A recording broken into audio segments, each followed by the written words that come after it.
Hi everyone, Doc T here for another podcast for the Horse's Advocate. Vaccinations. Everyone has their idea about vaccinations, and it's been skewed over the years to try to make us all safe. That's the catchphrase now, be safe, everybody. And we've been talking about that for a while in our horses, to be safe. And we get scared of some diseases, an outbreak of this or that. And yet we still don't understand the whole immune system. We don't understand how vaccines work. You and I, basically horse owners. We just know that we've been getting the annual shots or the spring shots or the fall shots for as long as we can remember, and our vets try to advise us what we need to vaccinate for. I've actually been talking about vaccinating horses since 2007 or 8. I have a video of me doing my whiteboard videos that I made in my barn in 2008, I think it is. And it's really funny because with the pandemic that we've just been through a year ago, and the vaccines that came out, the Moderna, the Pfizer, the Johnson & Johnson, and the others, we all have become a little confused or almost overwhelmed with vaccinations. So I ended up listening to a bunch of podcasts. One was This Week in Virology, This Week in Immunology, two brilliant podcasts by very, very smart people, one of which is a professor at the Cornell Vet School. And I really appreciate them all talking about the intricacies of the immune system and how the vaccines enhance the immune system, how they attack viruses, and how they help save us. But I was also equally disappointed in that they only talked about the vaccine as being the be-all and end-all in disease prevention and not the basics. So, yes, I know we've had diseases that wiped out populations in history. You can look back in history and read about them. The bubonic plague, the millions of people who died from the Spanish flu or the influenza of, 1918? And we all get these visions in our head of what a vaccine does and why we need to vaccinate our horses. So in my original episodes of vaccinations, I talked about the two types of diseases that we vaccinate for. They were the diseases that kill us and the diseases that make us sick. What I found interesting is, as of this year, the multiple podcasts I heard on the ins and outs, the pros and cons of vaccinating for COVID-19 or the SARS-CoV-2 virus, I found that the same thing kept coming forward that I've been talking about and probably every immunologist has been talking about since the beginning of time. If you look at a vaccination as a tool in your tool belt or your tool kit for preventing disease, it is just one tool. For instance, there's many bolts that need 2 wrenches to undo, not just one. And you have to approach all diseases with as many tools as you possibly can in your toolkit. So we can talk about the immune system and the adaptive versus the innate, the T cells and the B cells, lymph nodes, hormonal antibodies, and all this stuff. And I'm going to go into that just a touch, enough to, with my knowledge that makes me kind of dangerous. But I'm going to back then away into something that's much more reliable for you to use and to think about and to apply to your horses. So let's just talk about the immune system for just a second. Every moment of every day, there are things out there trying to make you sick and to kill you. I don't know why. These are questions you need to bring to your maker, whoever you believe in, and ask them, why is it that we are constantly being attacked? And I got to tell you, I'm pretty lucky that I can walk outside of my house and not worry about a pterodactyl flying down from the sky, swooping down and picking me up and taking me off and feeding me to its pterodactyl babies. I'm very grateful that I don't have lions and tigers and bears outside my house or alligators. I know that I can drive 30 minutes from my house. If I go swimming in that canal, I will probably be eaten by an alligator. And I'm definitely not going to do that. I don't like being eaten, and we are at the top of the food chain per se, unless we start living in areas where those animals, the predators, will be there. We hear about shark attacks all the time, and how a swimmer was just minding their own business and then their arm was bitten off. There's movies about that. We also hear about men killing men. Obviously, people against people have been going on since the beginning of time. We have thousands upon thousands of murder mysteries on television and in movies. We have police departments to try to arrest the person who's done bodily harm. We get it. So all of us can die of something. But what amazes me more are not the bullets and not the alligators, but the microscopic things that are also trying to kill us or to live inside us as coexisters. And you've been following me since a while, how I've talked about the gut microbiome, or even talked about the holobiome, which is all the bacteria that live not just in our guts, but on our skin and in the air around us. And that's known as a holobiome, which is the whole. It's actually spelled H-O-L-O, no W. But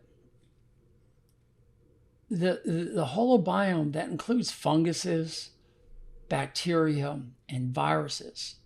They're all out there trying to make sure that we live healthily, because they're all parasites.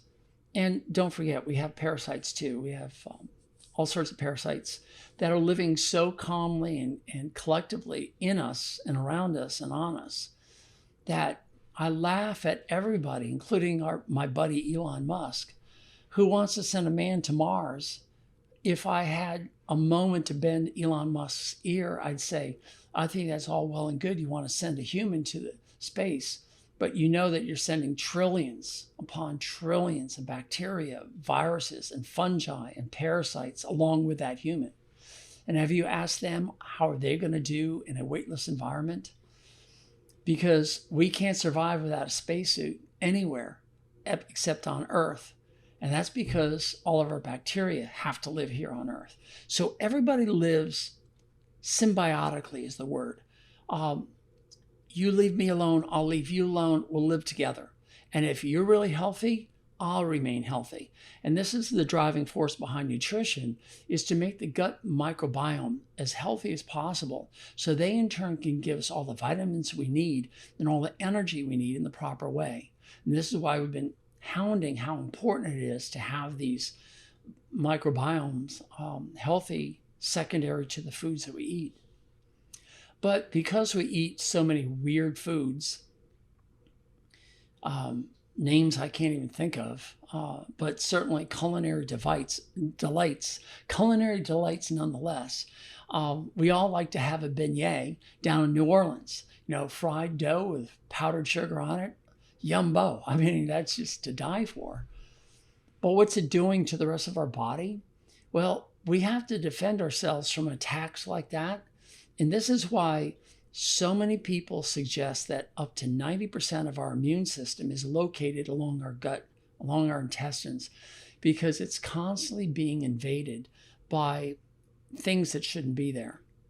And if we think of our gut lining just like the skin, with one major exception, the skin doesn't allow anything in or out other than sweat.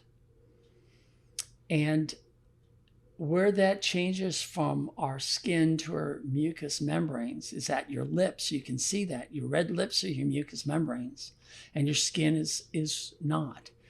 And the mucous membranes are supposed to allow certain things in, like proteins, peptides, amino acids, carbohydrates, fats.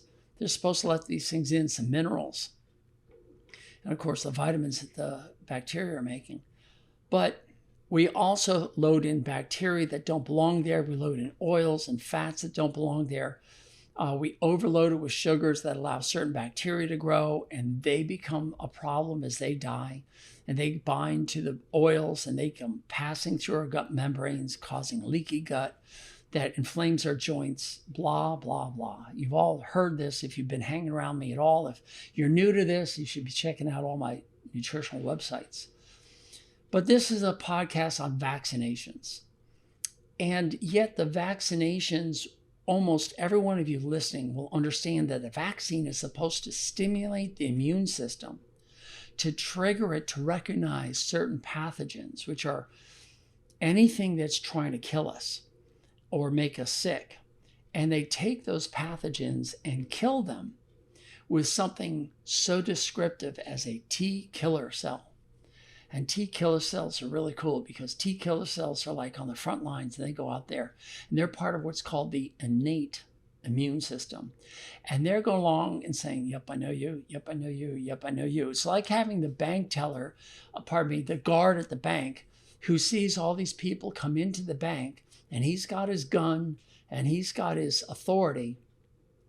And he's recognized, oh, there's Mrs. Jones. Oh, there's Dr. Tucker. They're all coming to the bank. I recognize them all. They're all going to come in here and probably do their job and leave. So I'm not worried. Wait a minute. Who's that guy? And up until about 2 years ago, if a guy walked in wearing a face mask, he probably would trigger the T killer cell known as the bank guard to draw his weapon and ask questions and protect the bank, because that guy wearing a mask probably is a ne'er-do-well. Nowadays, everybody wears a mask going in there, so it makes their job a little bit harder, which is what vaccines do. Not vaccines, it's what pathogens do. They try to make it harder and harder for the bank guard to identify and recognize a pathogen. And sometimes there's somebody who looks like Dr. Tucker walking into the bank, and he's actually a bad guy, and he's not really Dr. Tucker, but he looks like Dr. Tucker. And so the bank guard will let him in. And that's a pathogen who's gotten very smart to disguise themselves. So, and then there's another one who comes in, looks like another little old lady. It could be a nondescript. Nope, I don't know that little old lady, but I recognize there's a little old lady. She must be okay. I'll just let her in. So the bank guard profiles. And so do your T killer cells. They profile. And they keep looking at everything that comes in and look at a checklist. These checklists are things called antigens that they've been trained to recognize. An antigen is basically a structure, a bunch of molecules or chemicals that have been put together that are a signature for a pathogen. So for instance, if a virus comes in and it looks like influenza, your bank guard, your T killer cell is going to say, your innate immune system is going to say, oh, that's a bad guy. I better mount a response and snuff its life out. You know, all you pathicists out there who don't believe in harming anything, you better tell your immune system, because they're in there every day killing things. They're in there every moment of every day killing things that are trying to hurt us. So it's pretty interesting that all these antigens come in, and really smart pathogens will change your antigen so it'll look like somebody else. And that's a mutation. And that's why sometimes these T killer cells will let them pass. They'll say, oh, you look like Mr. Smith. I'm just going to let you in. In reality, it's not Mr. Smith, but it's an analog of Mr. Smith. Mr. Smith is going to come in and do some harm.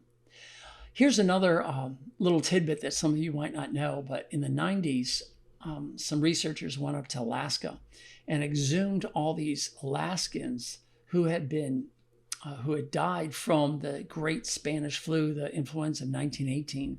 And they're basically buried in a mass grave. And in the 90s, we started to have technology that could extract viruses. So these researchers went up because they knew that the bodies would be preserved in the cold earth. And they pulled out the bodies, and they were able to isolate these viruses, the actual influenza virus in 1918. And it's funny that it's called the Spanish flu, but in reality, it started in Oklahoma and followed all the train lines where troops were being sent to the ports on the East Coast. And there it followed the boat lines across to World War I, Europe. And we almost lost World War I due to Spanish flu. It was called the Spanish flu because we meaning the government, our wonderful government, I don't care what you think, they're there to help us, but sometimes their help is twisted And they said, well, we actually need a lot of guys to go over and fight this war. So we're not going to tell everybody about the Spanish flu. We're just going to let them all get sick and go over there because we can't help it. It's a virus. There's nothing we can do. So we'll pack them in like sardines into a can. We'll put them on these boats and we'll send them over as fast as we can and get them on shore in Europe, and they can go fight the war. And so nobody knew about this virus except the Spanish, who were not in World War I. And all of a sudden, all the Spaniards are getting sick. And the Spanish people said, wow, we've got a crazy virus over here, and it's killing a lot of people.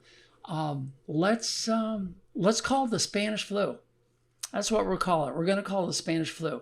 And we Americans say, hey, that's a great idea. Let's call it the Spanish flu, and we'll blame it on the Spaniards. And it's the truth. I mean, truth sometimes is strange. But that's why it got the name Spanish flu. And then later on, they called it the influenza in 1918, and they brought it back, and they found that number one case, the index case, was in Oklahoma, in one of the volunteers at a Army base who got sick. And he, in fact, lived. He survived and had a family. But all the other ones that died almost lost World War I because of it. And fortunately, I guess, unless you're Germans, it crossed the lines, and then the German troops started to get it, and they're being devastated by it, the Spanish flu, and it cost them the war. Interestingly, there are several people who agree on this theory that World War II started because of the Spanish flu. I thought you might like to hear this one. Our president was adamant of saying, we don't want to punish the Germans for what they've done, because if you punish the Germans, they will go into an economic devastation that has never been seen before, and it's going to make it really bad. It's going to destabilize Germany. Well, France and England said, well, you don't live here, buddy, and who do you think you are? And we're gonna put the screws to them. And America kept saying no, no, no. And is President Wilson, who stood his ground until, guess what? He got the Spanish flu. And he got the neurological form, which basically incapacitated him for his last year of his presidency. He was a lame duck president for a year. But he wasn't able to go to the Treaty of Versailles, which is where the treaty was signed that ended World War I. Armistice Day. You can look that up in your search engines. And so France and England went ahead and devastated Germany, gutted them. And because of the economic instability, it gave rise to Hitler. And Hitler was able to bring the country together because they were all just hurting and looking for a leader. And he filled in the void, and the rest of that is history. So a lot of people believe that. So let's look at all the problems that occurred with the Spanish flu. And then I'll get back to the Alaskans. The Spanish flu was concentrated in concentrated areas, in barracks and shipping lanes, in the bunks and the trenches of World War I, where people who were sick were coughing on other people, and they had close proximity. And all these people eventually just spread the disease pretty well. But in Alaska, they were able to exhume these bodies, and they found that the original virus, the influenza virus, had 8 segments. And these segments they labeled with letters. And you might recognize 2 of those letters, the letter H and the letter N. And with that, they've been able to type all the influenzas that we've had since then, including the H1N1, the H6N2, and all the other viruses, including the Asian flu, the swine flu. And they've been able to track the virus that affected us in 1918, jump back into the pig population, the swine population, then jump from the swine back into the humans. And every time it jumps between species, it becomes more lethal. So, or maybe not more lethal, but a new contagion, a new antigen that we have to invent a new vaccine for. So in this disjointed little discourse that I've had with you, you understand that viruses are smart. They can transmit from one human to another, especially in very dense populations, that they can mutate and create new diseases that are given different names, but they're basically variants. And that at some point we identified these antigens and we learned how we could make a vaccine that stimulates our T cells to recognize them and go to work quickly and do their job of killing these viruses. But keep in mind, viruses are supposed to live in a host that remains alive. Viruses are not supposed to kill you. So when a virus comes into you, they want you to survive. Unfortunately, the viruses that kill us were not raised in humans. They were raised in other animals. For instance, there are primates that carry the human immunodeficiency virus, HIV, and it jumped from a simian primate into a human. They actually found the index case of that. It was one man who was hunting these chimps, and he was gutting them. He was a hunter. He was gutting them, and he was the first known case to have human immunodeficiency virus. And he went ahead and spread it to others. And the date was 1930, which is decades before it became a big thing, because it had to find more roots and had to repopulate and come in contact with more people, and blood-to-blood transmission, which is very difficult between humans, because humans don't usually exchange blood unless, in this case, it was through sexual transmission, where you had mucous membranes involved that have a lot of blood. So that's where it started to populate the rest of the population in the 1980s, when in the 60s, we started to move away from monogamous relationships, and we started to have extramarital relations or relations in the same sex. And so the virus had an opportunity to spread. Interestingly, in the human immunodeficiency virus, it is a lentivirus, L-E-N-T-I, lentivirus. And it's a kissing cousin to the same virus that causes equine infectious anemia, the disease that you have a Coggins test for. And that's a virus. And both of these lentiviruses we've been unable to make a vaccine for. So we just test, and in horses, if you're tested positive, you're euthanized. And if you're human and you're tested, you're basically isolated from any partners, and then you actually die, or you're given a treatment that you have to take every day to keep the disease in check, because there's no known treatment. So that's human immunodeficiency virus, the disease behind AIDS, just like SARS-CoV-2 is the pathogen behind the disease COVID-19, 19 representing 2019, because SARS-CoV-1 was the original SARS, which is sudden acute respiratory syndrome. And then between SARS-CoV-1 and SARS-CoV-2, the latest pandemic, there's MERS, which is the Middle Eastern respiratory syndrome, which used the camel as the intermediate host. So it's the camel, and that's why that disease stayed in the Middle East. It never got to Australia, that has camels, because they're an island, and they just stopped any transport of camelids.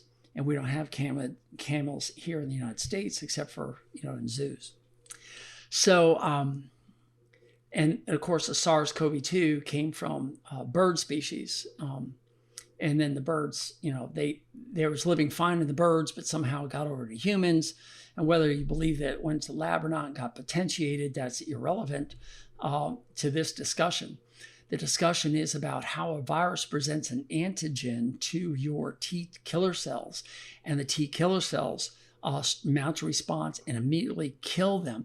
But while they're killing them, they're also on their radios calling for backup, just like any frontline police officer will be, protecting the bank. In the meantime, the guard is reaching over for his radio and calling for backup. And that is your adaptive immune system. And that's the ones that gear up and takes several days to start to kick in. And why lymph nodes swell, because the lymph nodes are starting to make antibodies, and the antibodies are starting to flood the blood system to go in and attack this pathogen with a more diverse set of tools that will last longer. And this is why, if you have a disease, you wait a little bit and then you draw for antibody titer. And if your antibody titer is high, which means the smaller and smaller and smaller amount of sampling size, you get the same amount of antibodies. It means that it's denser. There's more antibodies in there. So a titer of 1 to 100 is not as good as 1 to 1,000, is as good as 1 to 10,000, because the more antibodies that are in that one sampling size, the more you've got circulating in you and the more protection you have. These antibodies are custom designed to kill that particular antigen or that little signal on the protein. And everyone's talked about the spike protein. The spike, the corona, is interesting. They got the name corona for crown because when you look at it under the electron microscope, it looks like a bunch of spikes like a crown. And they were able to identify that something out there on the edge of that crown, on the spike, will stimulate the adaptive immune system to create the antibodies through the humoral or the adaptive immune system. So what does this have to do about vaccinating horses? I wanted to give you a background and understand that your body is working beautifully to create its own vaccines to kill everything that comes in your body. And there are some viruses that can do a better job of killing you than others. I'll give you an example. Polio. A lot of you young people don't understand polio, but in the early 1950s, tens of thousands of children were dying, hundreds of thousands worldwide were dying from this virus that basically paralyzed you so you couldn't breathe. And you can go into YouTube and other documentaries. Smithsonian has a great documentary on the polio virus, or the vaccine came about. And there's something called an iron lung, which is basically a steel chamber with a leather collar. And these children were put in there with a collar brought up right to the throat and made tight. And the machine would expand the lungs and contract the lungs because these children couldn't breathe anymore. It's the only way they could breathe. And then through medications and time, the body mounted a response and allowed the virus to die, which allowed the child to live. But a lot of children were born with defects in many things. My grandfather had polio, and he had clubbed feet from it. He couldn't walk. His shoe size was like an 8. He wore special orthotic shoes all of his life. I never knew him any differently. I was born in the 50s, and I was given a sugar pill, which had the oral vaccine, and I was able to swallow that. Boy, was that tasty. And it wasn't painful. It wasn't an injection. And I was protected against polio, never had it. That's a disease that'll kill you, and a vaccine that's just life-saving. I'll give you another example. Rabies. I was attacked by a rabid horse. There's a whole blog on it if you want to read it. It's titled 5 Bullets Make 10 Holes. It's how we had to deal with this horse. He was tested positive for rabies, made the front page of the paper. Only a dozen or so horses that year had rabies. Only one human has ever had rabies that I know of that survived, and I'm wondering if she really wanted to survive because she wasn't normal. Rabies will kill you as sure as I'm talking to you right now. So you don't want to get rabies, and you do want to get a rabies vaccine because that vaccine will last a long, long time. I've been tested just recently, maybe 2 years ago. My vaccine from a decade ago is still doing its job. My immune system is on high alert for any rabies that comes into my life. Tetanus is another one. It's not a virus. It's a bacteria, but they've been able to create vaccines against bacteria. And if you get tetanus, you'll die. And I wrote another blog on New Year's Eve night about a foal that I saw that was obviously had tetanus, and it was too late. He had injected the foal, like a 6 or 8 month old horse. He had injected with a dirty needle. He put a little penicillin in with a needle that was just laying on the top of his desk, covered in dirt and blood from the last horse. Who knows? He didn't understand cleanliness. So there are vaccines that will help you with diseases that will kill you. But then we have the diseases that only make you sick, what we call the mucosal viruses. These viruses attack the lining of your lungs or your upper respiratory tract or someplace. They land on your mucosa and they populate. And this includes the SARS-CoV-2, all the coronaviruses. You are harboring probably at least 4 different coronaviruses right now. They are the viruses behind the common cold that everybody has. Everyone gets over. They don't worry about it. They don't get vaccinated for it because they don't normally make you sick. The other ones are influenza. And just think about this for a second. These diseases affect those people who are stressed. They're older in age. They have obesity, and we've had all sorts of podcasts and webinars on how the fat cell, when it becomes expanded, sends out cytokines, which are inflammatory cells, and raises your inflammation. We add on top of that, we're getting 24-hour news service. Since CNN was the first to do this, cable news network CNN, to bring you all the world's traumas from slavery in Africa to disease outbreaks to droughts to our favorite explorer getting stabbed in the heart with a stingray underwater, all this death and destruction, or somebody becoming rich and you're not becoming rich, and you have bills to pay and you're in a relationship that you don't really want to be in, and you have all these other things in your life. Your boss is just being horrible and you have no way out, and the car needs repair and you don't have the money to take care of it, and all these stresses add up, and all those stresses affect your immune system. And if you have all these stresses, from diseases to social to personal stresses, and you're not breathing well because you got somebody in your apartment that likes to smoke, even though you don't like it, you can't stand up to them and tell that person to leave. All these things add up, and you're a fool to think that putting a vaccine in you is going to help you. Let's turn this over to horses.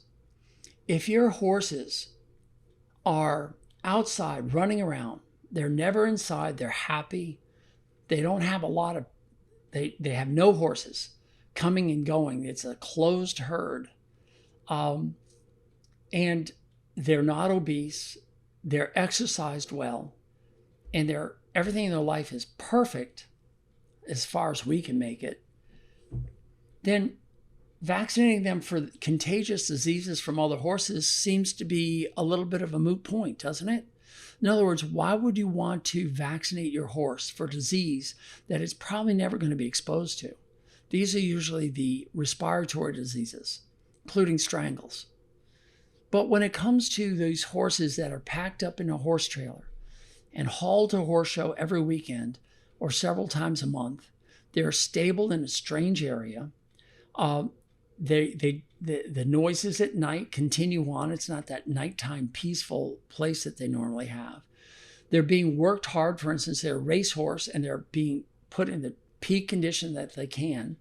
The trainer isn't aware that all the grain they're putting into that horse is actually causing more inflammation than they need. Or you're jumping the horse or you're dressage with a horse and you're putting them up a level and making their work a little bit more difficult. And add all these things, including a groom that is having problems at home and is taking it out on your horse. I can come up with a dozen more of these examples of how stress comes into the horse's life. And then you expose them to influenza or equine herpes virus or strangles. Strangles is common in the kill pens where horses are congregated en masse. They drink out of a common water bucket. What if all of you had to drink out of the same cup I and 3 or 4 or 5 other people are drinking out of? We don't even think about it. We use our own clean cup. But these horses share water buckets and they will share contamination, nasal discharges. And there's so many other ways that we can prevent disease.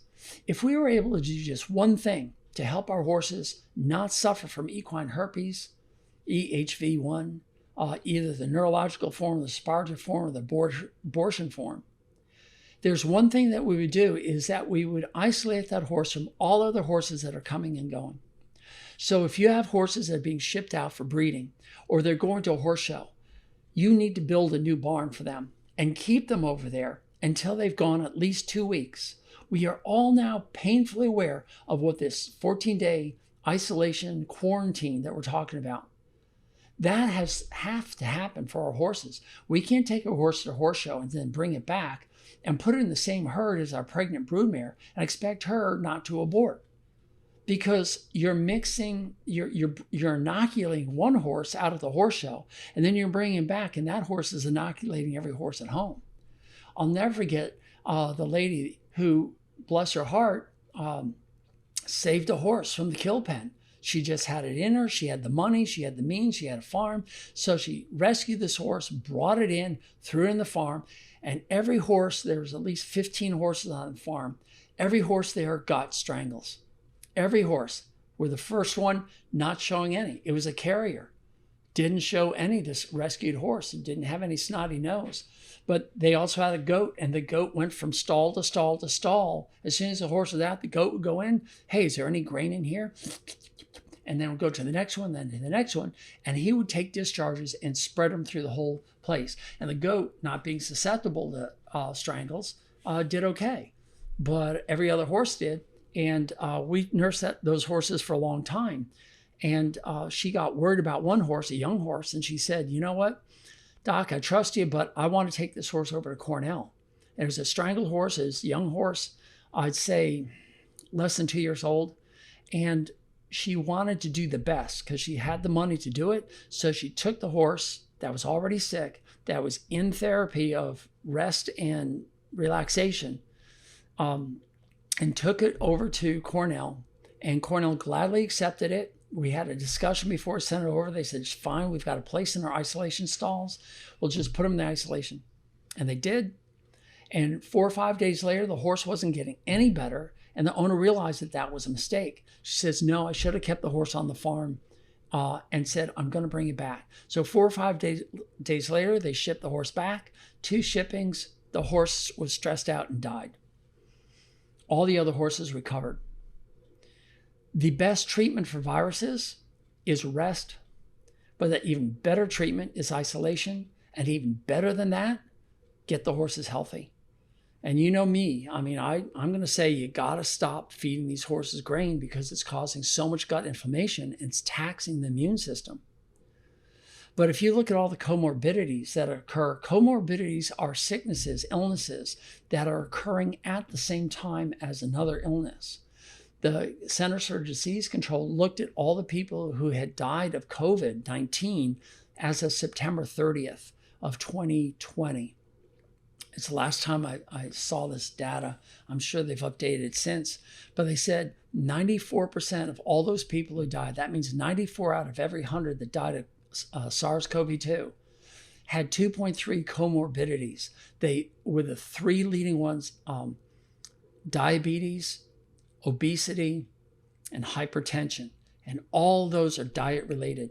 And if we can get our horses healthy and stress-free and focus on them as real living, breathing beings rather than an RV, if you will, parked in a garage, they have their own immune system that's affected by stress, from nutrition to the groom that you've got. All of that affects them. And you need to, as a horse owner, tweak everything to put all the tools in your tool belt in prime alert, ready for any disease that comes by. And if you want to add on top of that a vaccine, that will help you. But if you're going to pit one vaccine against a dozen different stressors in your life or your horse's life, the vaccine is not going to work as well. This is why vaccines don't work as well on one animal as it does another. And now, as I close up the podcast, I want to go over one other thing. And I'm struggling to make sure I have the right words. I'm rubbing my eyes trying to remember. Gosh darn it. They are values that vaccine companies use to talk about how effective their vaccines are. And they have the relative risk, and they have the absolute risk. And this is what's fascinating. Relative risk and absolute risk of a vaccine are two completely different things. Whereas the relative risk looks good, that's what usually gets promoted out as this vaccine is 94% effective. Well, what that means is if you have two groups of people that are randomly selected, and we're assuming that all biases aren't there, all health biases, food diet biases, everything are going to be randomized. So the two groups are equal. In one group, they're going to give the vaccine, and in the other group, they're going to give a placebo. A placebo is an injection that the needle goes in, you're injected with something, but it's not the vaccine. It's something inert like a saline. And you look for the ability to mount a response against the disease. What happens is they look at the percentage of people who actually get the disease. It's called the absolute risk. And they look at, let's just pick a number, 100 people in one group. How many people in that group got the disease? And in the group that was vaccinated, they'll show that one person out of 100 got the vaccine. And the absolute risk is 99% effective.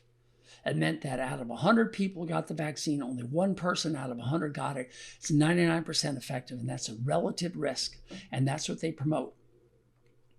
In the other group that had the placebo, they were exposed to the same disease.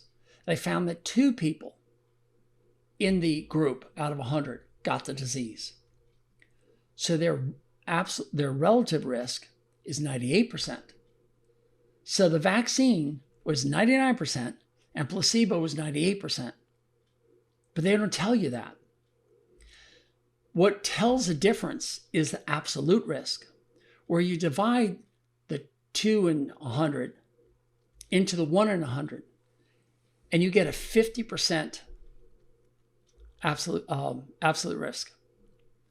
And that 50% is horrible. It just means that it's a 50-50 whether you get the vaccine or not. And that's what's so fascinating, because we'll find that a vaccine is 98% effective, 94% effective. But if you dig into the research and look in the FDA trials where the vaccine has been licensed, they also know not just the absolute rate, but the relative rate. And you'll find that the relative rates are horrendous in the mucosal viruses like influenza and SARS-CoV-2.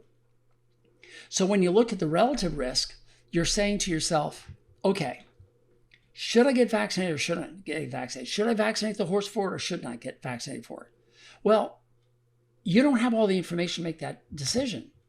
And the only information you got is, I'm going to give my horse a vaccination for equine herpes, let's say, or influenza. Well, what's the chance? How effective is it? Well, it's blank, effective 98% of the time. But what they're not telling you is that's the absolute, not the relative. And I might have those two backwards. I apologize for any immunologist who's listening to this and rolling their eyes saying, what an idiot I am. But the concept is there. When you look at the group that was vaccinated and how many of those vaccinated people actually got the disease, you're going to get a rate that's proclaimed as being how effective it is.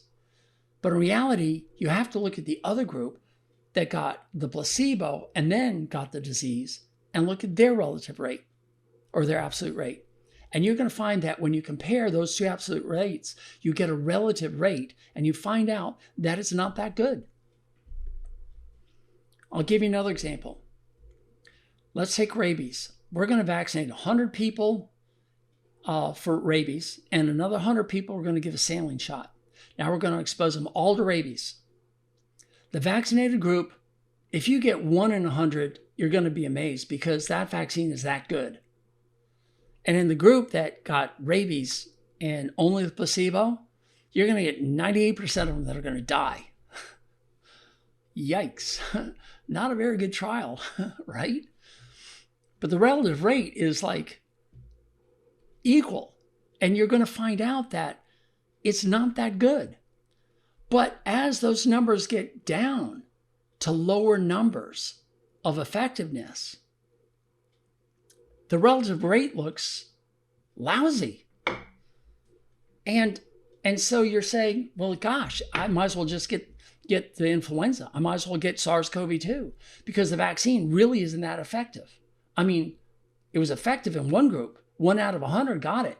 But they look at the group that got the placebo and only 2 out of 100 got it. So what's going on here? So that's why I say if the disease is going to kill you, the vaccine is probably very good. And if the disease isn't going to kill you, then the vaccine, you've got better weapons in your tool belt, in your toolkit.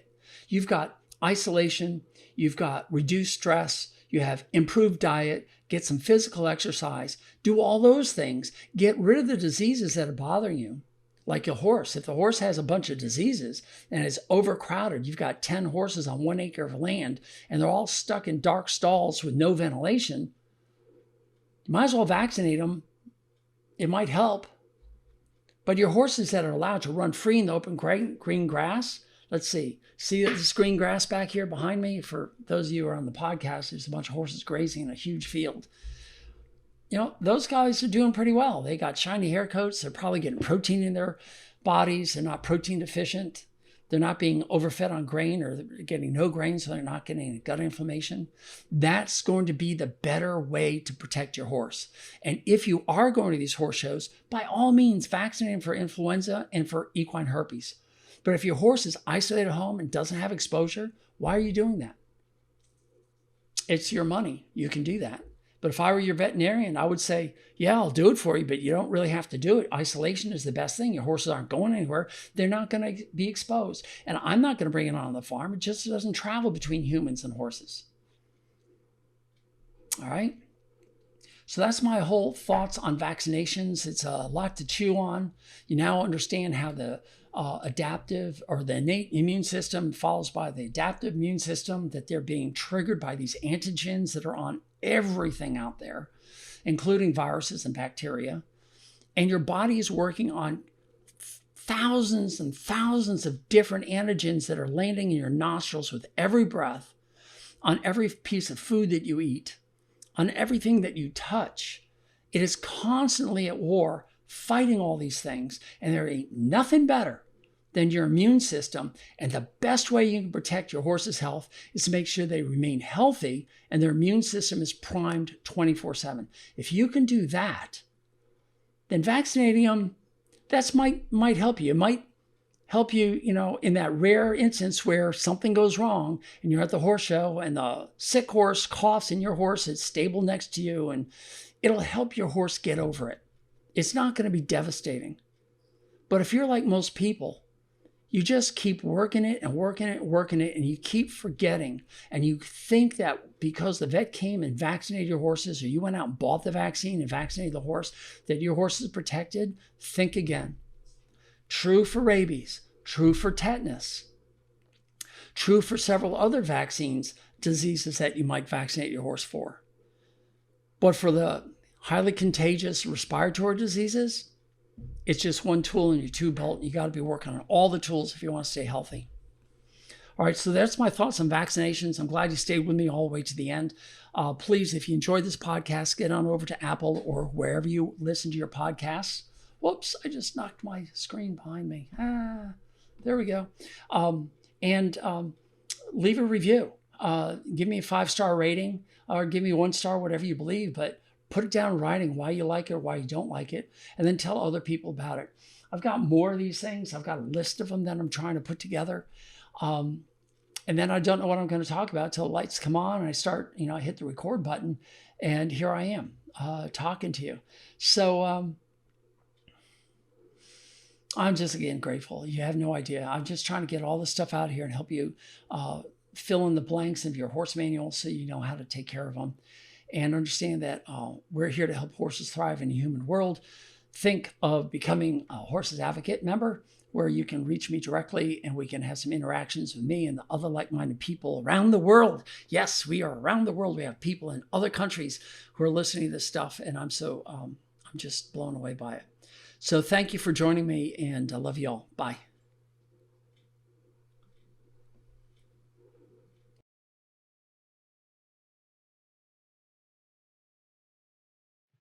Hey everyone, Doc T here. Thank you for listening to my content. Would you do me a huge favor? Would you please subscribe, comment, like, thumbs up, and give a star review? However it's presented to you, I want you to do that. There's two reasons. The first, of course, is to improve this product. This way I know what you like, what you don't like, what I can improve upon, what topics you want me to cover. But more importantly, it's also going to help others find me. And by doing that, you are now engaged in this mission of helping horses thrive in a human world. By you helping, we can reach others. And that I would be so grateful for. And remember, go to thehorsesadvocate.com for updates on this information. Thehorsesadvocate.com. And again, thank you so much for being here. Doc T out.